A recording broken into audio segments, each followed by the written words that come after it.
अगर आपको मेरा चैनल पसंद आता है तो इस चैनल को सब्सक्राइब करना मत भूलिए। चैनल चाहे आपकी स्पोकन लैंग्वेज का स्टेटस इतना हो या इतना हो, लेकिन मैं आज आपको कुछ ऐसी बातें बताने वाली हूँ जिससे कि आपका लेवल और ऊपर हो जाएगा और आप अपने आप को कॉन्फिडेंट फील करेंगे। कई बार आप जब दूसरों को देखते हैं तो ऐसा लगता है, वाह क्या इंग्लिश बोलता है, क्या स्मार्ट बंदा है, इतना कॉन्फिडेंट लगता है, कितना कल्चर्ड बंदा है। लेकिन मेरी बातें सुनकर, मेरे टिप्स जानकर आप भी उतना ही कॉन्फिडेंट फील करेंगे और अपने आप को एक कल्चर्ड पर्सन फील करेंगे। आपको देखकर लगेगा, वाह क्या बंदा है, क्या स्मार्ट बंदा है। तो ये टिप्स छोटी छोटी बहुत काम की है। इंग्लिश में कुछ शिष्टाचार के, गुड मैनर्स के नियम होते हैं। इन वर्ड्स को ध्यान रखिए, उसके अनुसार बोलिए, फिर देखिए आप क्या इम्प्रेशन डालने में कामयाब होते हैं। चाहे आप जॉब के लिए इंटरव्यू देने जा रहे हों, किसी विदेश के वीज़ा के लिए इंटरव्यू देने जा रहे हों या किसी और नौकरी के लिए, आपको इम्प्रेशन डालने की सख्त ज़रूरत होती है। आपकी पर्सनालिटी एक स्मार्ट पर्सनालिटी दिखे, इसके लिए आपको कुछ खास वर्ड्स का इस्तेमाल करना होता है। सबसे पहले उन वर्ड्स को जान लीजिए। ये कॉमन वर्ड्स हैं, लेकिन इनको कहाँ यूज़ करना है ये जानना बेहद ज़रूरी है। ये वर्ड्स हैं please, thanks, kindly, welcome, allow me, after you, sorry, excuse me, pardon, it's all right, it's my pleasure. ये वर्ड्स बहुत काम के वर्ड्स हैं। अगर आप इन वर्ड्स को यूज़ करके आप अपने सेंटेंसेस बोलते हैं, बात करते हैं, तो आप एक अच्छा इम्प्रेशन जमा पाते हैं। सबसे पहले सेंटेंसेस को देखिए। अगर आप किसी से हिंदी में कहते हैं, जरा अपना पेन देना, तो इंग्लिश में कहेंगे गिव मी योर पेन। लेकिन आप इसको बेहतर तरीके से कह सकते हैं, give me your pen please, may I borrow your pen please. तो ये आपको प्रेजेंट करके ऐसा लगता है you have manners, good manners. Give me your pen कहने से वो रूखा रूखा सा ऐसा लगता है कि आप असभ्य हैं, आपको इंग्लिश अच्छी नहीं आती है। अब दूसरा सेंटेंस देखते हैं। आप किसी से कहते हैं एक गिलास पानी दे दो, तो इंग्लिश में कहेंगे give me a glass of water, give me a glass of water. देखिए इसको बेहतर तरीके से कैसे कहेंगे, a glass of water please, a glass of water please, give me a glass of water please. मतलब प्लीज़ लगा करके आपकी वो लैंग्वेज एक बेटर लैंग्वेज बन जाती है। अब तीसरे सेंटेंस पर आते हैं। हिंदी में जब कहते हैं क्या बजाए, तो इंग्लिश में कहते हैं व्हाट इज़ द टाइम।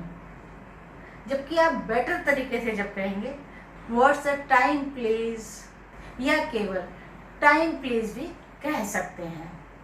अब हम आते हैं नेक्स्ट पॉइंट पर। इंग्लिश में थैंक्स, थैंक यू कहने का बहुत अधिक प्रचलन है।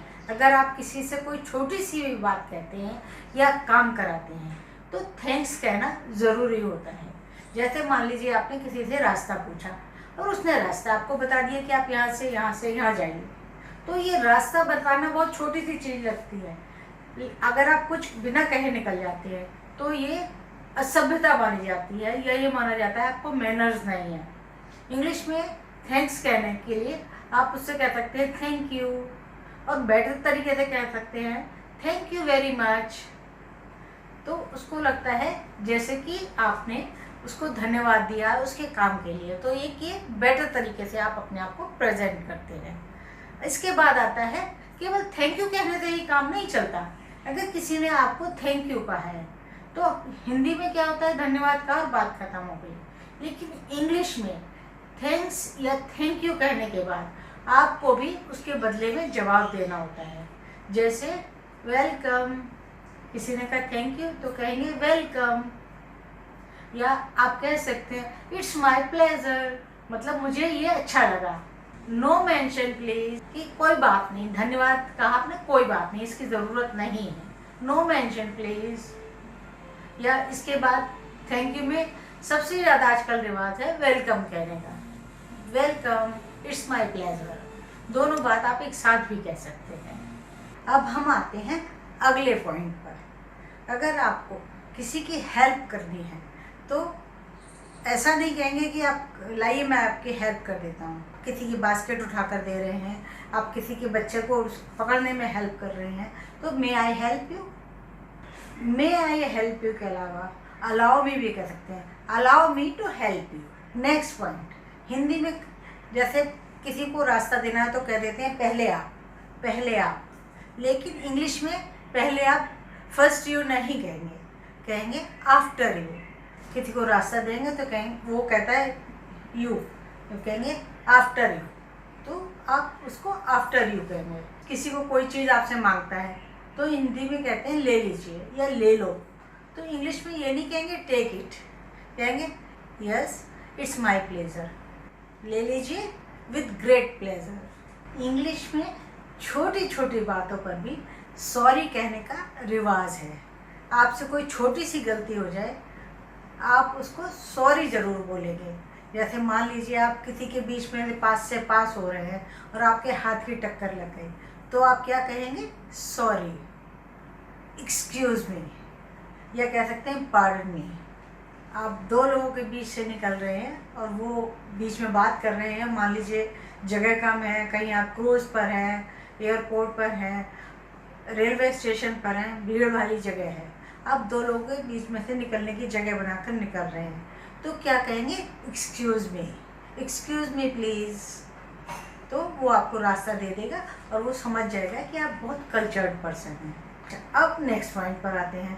फ़ोन पर आपको बात सुनाई नहीं दे रही है किसी की, तो आप चिल्ला के कहते हैं, जोर से बोलिए, सुनाई नहीं आ रहा।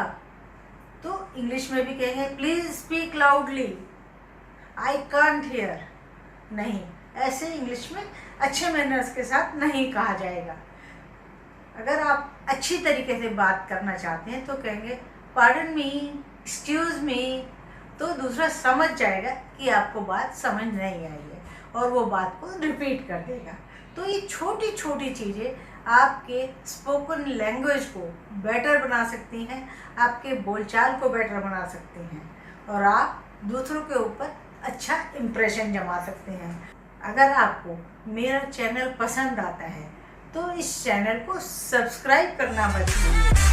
चैनल